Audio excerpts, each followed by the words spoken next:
Welcome to Buckeyes Tomorrow Morning for Monday, November 27th. I'm your host, Tom Orr. The game against Michigan in 369 days. Everything else about Ohio State football a little bit up in the air right now after the Buckeyes lost 30-24 up in Ann Arbor on Saturday. They're going to need a little help if they're going to make it back into the college football playoff this year.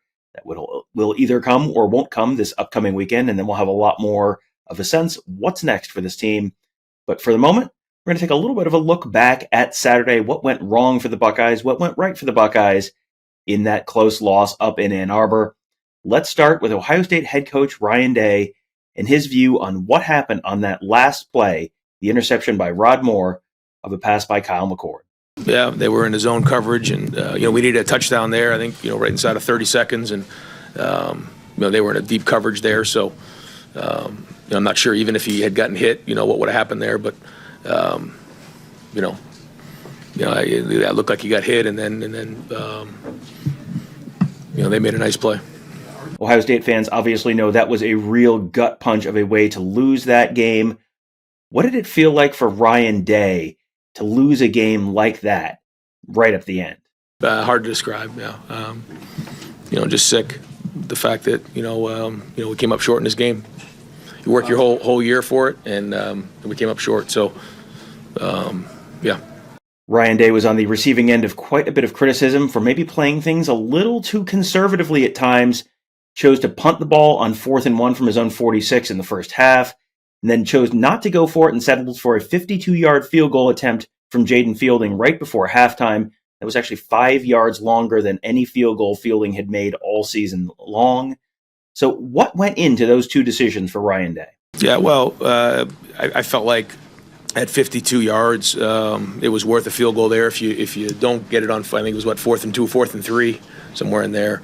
You get no points, and I felt like it was worth the opportunity to kick the field goal at least. If we come up short there, then just turn over and down. So I felt like that was the right move. And then early in the game, around midfield, just didn't want to give them any momentum. Felt like we could pin them down and play defense. I thought we were playing pretty good early on. Part of that criticism for Day came because there was a really neat, easy contrast on the other sideline. Michigan interim coach Chiron Moore went for it on 4th down 3 times. Now, all of those were in the Ohio State end of the field, so that makes it a little bit of an easier decision.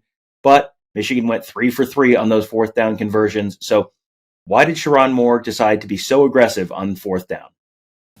I mean, it goes back to the kids, how they prepare, how they attack things, and how they work. So I'd be doing them a disservice if I try to be conservative when they're going out there running 150s in the summer, blood, sweat, and tears, working their tails off in the weight room, doing everything they can. They put the trust in me as a play caller on offense to be aggressive in these games. That's what they want, so that's what we gave them. All right, we're going to excuse Sherrone. All right, now let's go back to Ryan Day. What was the conversation like in the Ohio State locker room after that game? Yeah, I try to keep what we talk about in the locker room to ourselves, but we're all disappointed. We know that what this game means to so many people, and so to come up short is certainly crushing, not only just because you invest your whole year in it. We know at Ohio State what this game means, and so there's a locker room in there that's devastated, and it wasn't a lack of effort, but again, we didn't win the rushing yards, we didn't win the turnover battle, so you're not going to win a game. Most of the conversation after the game was about the Ohio State offense and a couple really big turnovers that they made. But the defense in the second half gave up points on every single second half drive. They got 2 3-and-outs to start the game and did not have another 3-and-out the whole rest of the game. So what was Ryan Day's view on how the defense played in the second half?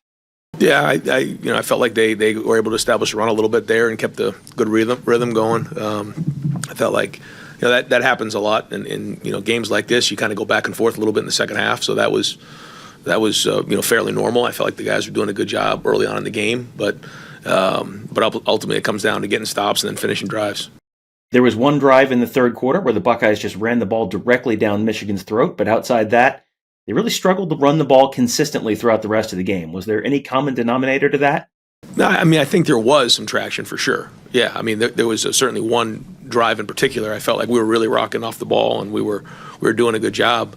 I don't know ultimately what the final numbers were, but I feel like when you go into this game, you gotta win rushing yards, and it didn't happen. I don't know what the final numbers were, but they had more than we did, and that's a big part of controlling the game. Certainly has to do with the last couple drives, and then also and then turnover battle. And I'd like to say it's more than that, but I'm not sure it is. The final interception of the game thrown by Kyle McCord is going to be the one that everyone remembers for decades and decades, but he threw another one in the first quarter as well that kind of set up the first Michigan touchdown. The Michigan offense had to only go 7 yards to get a 7-point lead. What did Ryan Day see on that first interception by Kyle McCord? Not a good start. You want to have a quick start. The kid made a nice play. Johnson jumped inside on a slant and made a nice play. I have to see it on film, but I know he's playing a little bit inside leverage there. And Kyle, I think just kind of fired in there and on a slant play. It's a bang bang play, and so we'll have to look at the film and find out exactly what took place on the play. But that's what I saw from my vantage point. And that was the communication that we had on the sideline. The Buckeye defense did a much better job limiting big plays than they did a year ago, but Michigan did still get them a couple times, including that halfback pass from Donovan Edwards on a trick play.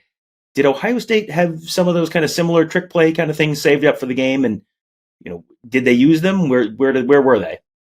No, I felt like we had some good stuff. I felt like, we kind of got in a little bit of rhythm there in the second half. I thought some of the runs really hit. I thought a couple explosive plays. I don't know what the explosive play breakdown was. That's usually something we figure out afterwards. But I thought we were fairly explosive because that is a big factor in this game as well. So I'll have to look and see. But I thought when you look at it, how do you create explosives? I felt like, that part we were doing a pretty decent job on offense. One of the big storylines around this game the last few years has been toughness, and that Michigan wins it because they're just tougher than Ohio State. And, you're going to have your mileage may vary on how much that played into the game on Saturday. But Michigan wide receiver Roman Wilson was asked about that. And I'm just going to let you hear the question, hear how quickly Roman Wilson answers, and hear what Roman Wilson had to say after the game. On the right hand. For all of you, Ohio State made a big deal this year about being more physical. Did you get a sense that they were more physical? Definitely not. I told the receivers this whole week, you got guys back there, this is the thing that I thought too, guys who you want to put on, the Louis V, the $1,000 outfit, you want to act hard, but when we're out there, they're not hard. I see the film, you're not tough. And I don't think I'm the toughest guy in the world, but, I'm out there, I'm getting physical. I don't think they wanted it how I wanted it. You guys agree with that? Yeah, I said it. And finally, here's another one where I'm going to let you hear the question just because I don't even want to try and paraphrase it. It's about all the other stuff that's been going on the last month or so around Michigan football and what this game means in relation to all of that. There's been a lot of talk, and especially on fans of the other team's side. Last two times we beat these guys, it had something to do with something other than you guys. What do you think you guys proved in that regard today? I didn't think we proved any of those guys wrong or, that was our intention. We proved ourselves right. We know who we are as a team.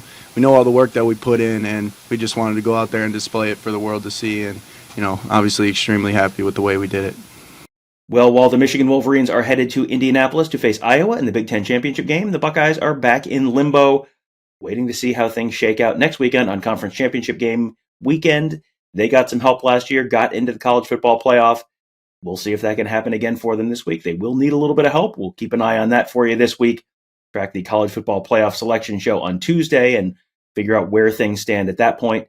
And then, of course, early signing day coming up later this month. We're going to have plenty of recruiting talk coming in less than a month as the Buckeyes will be signing their 2024 recruiting class.